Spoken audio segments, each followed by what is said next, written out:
दोस्तों, world war 2 से पहले अडोल्फ हिटलर के minister of propaganda Joseph Goebbels ने यहूद दुश्मनी को भड़काने के लिए मीडिया का इस्तेमाल किया।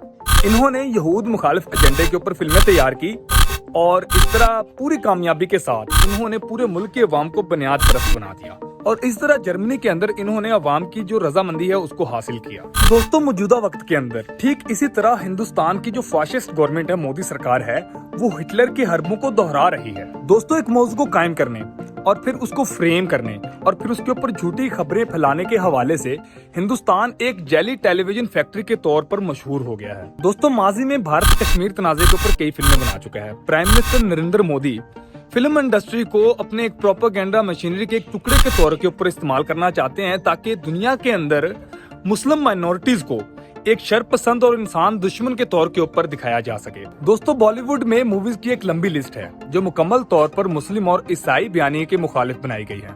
दोस्तों, जहां तक हालिया कंट्रोवर्शियल फिल्म कश्मीर फाइल का ताल्लुक है, तो ये फिल्म जी स्टूडियो की एक हिंदी लैंग्वेज मूवी है जिसके अंदर हमें कश्मीर से हिंदू पंडितों के चले जाने की दास्तान को दिखाया गया है। दोस्तों, कश्मीर में कुछ पंडितों का मजहब के नाम के ऊपर कत्ल और बाकी बचे रह जाने वाले पंडितों का वहां से चले जाना ही पूरी फिल्म का वाहिद तवज्जो का मरकज बना रहता है।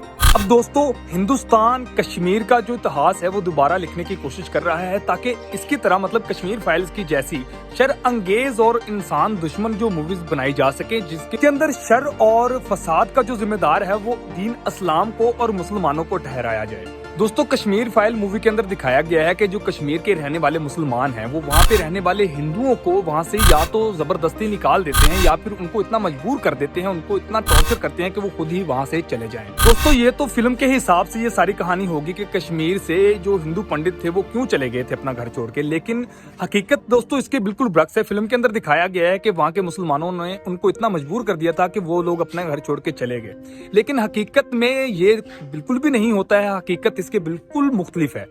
अब दोस्तों, हिस्ट्री के पॉइंट ऑफ व्यू से देखा जाए तो इस चीज का बिल्कुल भी हम फैसला नहीं कर सकते कि कश्मीर से जो हिंदू पंडित थे वो अपना घर छोड़ छोड़ कर क्यों चले गए थे, क्योंकि ये जो बात है ये हमेशा से एक सियासी बहस बनी रही है जिसके अंदर हिंदुओं को भी उतना ही जिम्मेदार ठहराया गया है जितना कि मुसलमानों को जिम्मेदार ठहराया गया है कश्मीरी पंडितों को उनका घर छोड़ने के पीछे। अब दोस्तों, इतिहास के अंदर एक तरफ ये कहानी है कि किस तरह 1989 के अंदर बगावत के तनाजे के अंदर जो मतलब शर फैला था उसके दौरान हजारों कश्मीरियों ने वादी छोड़ दी थी जिसके अंदर बहुत सारे मुसलमान भी थे और बहुत सारे हिंदू भी थे। ये नहीं था कि उसके अंदर सिर्फ वहाँ के पंडित गए थे, नहीं, वहाँ से बहुत सारे मुसलमान भी चले गए थे क्योंकि 1989 के अंदर बगावत के दौरान कश्मीर का जो हालात थे वो काफी ज्यादा बिगड़ गए थे। उस वजह से वहाँ के जो रहने वाले लोग थे वो कश्मीर छोड़ छोड़कर दूसरी टेरिटरी में जा रहे थे, जिस तरह से कुछ मुंबई में चले गए, कुछ दिल्ली में चले गए। और दूसरी तरफ उन पंडितों की कहानी है, उन हिंदू पंडितों की जो आज भी कश्मीर के अंदर रहाइश पजीर हैं और वो उन लोगों की तरदीद करते हैं जो लोग ये दावा करते थे कि कश्मीर के अंदर हिंदू पंडितों की नस्लकुशी की गई थी या फिर उनको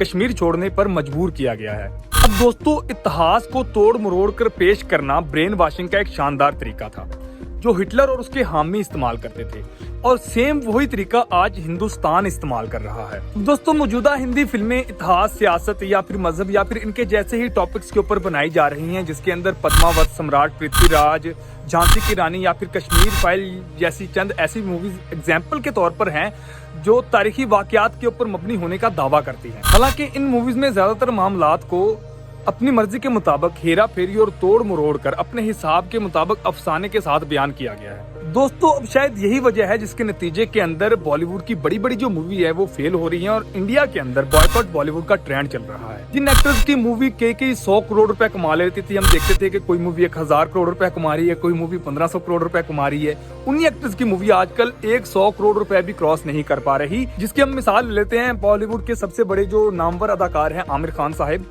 उनकी एक मूवी है लाल सिंह चड्ढा, वो मच एंटिसिपेटेड मूवी थी। उस मूवी ने अपना लाइफ टाइम कलेक्शन जो है वो 78 करोड़ रुपए किया है।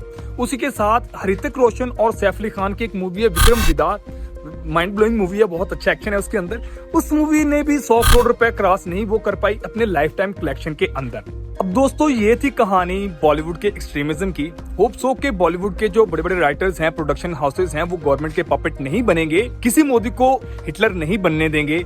मैं हूं आतिफ, आज के लिए इतना ही, मिलते हैं अगली वीडियो में। अल्लाह हाफ़िज़।